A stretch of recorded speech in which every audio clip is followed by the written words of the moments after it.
Do you think most people realize how much power that person, because I do, but I'm weird and I think about this stuff, how much power that person really has when used appropriately? The person that's asking the questions, if they truly listen to the answer and they're not locked in on what the next question is going to be, and they're not thinking about, well, what am I going to say next? How much power they have in being able to just guide that conversation right down the road that they want it to go. I totally agree. And the amazing thing is, you get responses sometimes that are gifts from the heavens. Exactly. And Can you didn't give us an expect- example of that? I don't want to get you in trouble or anything, but I'm dying to hear it. I'm trying to think off the top of my head, but there were times when I would ask a witness about a meeting, and they would say something. A lot of times, getting back to what we had said earlier about talking too much, when they talk too much and they give too much information, and they're lying to begin with, and they're responding. I'll give one quick example. I had a client who supposedly met with this witness to discuss some kind of criminal deal. And I knew that the client was, on that particular day, couldn't have gone to the meeting because his child was born and he was at the hospital. Okay. But the witness didn't know that.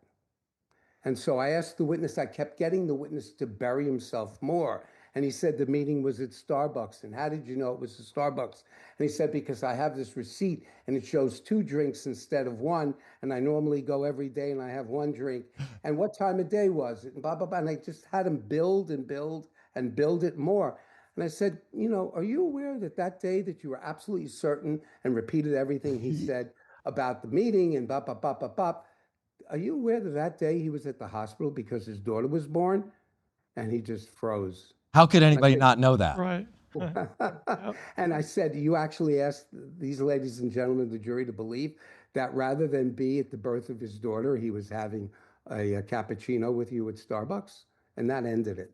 Wow. He had no answer. Another example that we see in cases a lot is there's rules of evidence, right? And the rules are very strict. So there's some information cannot be admissible into court, right?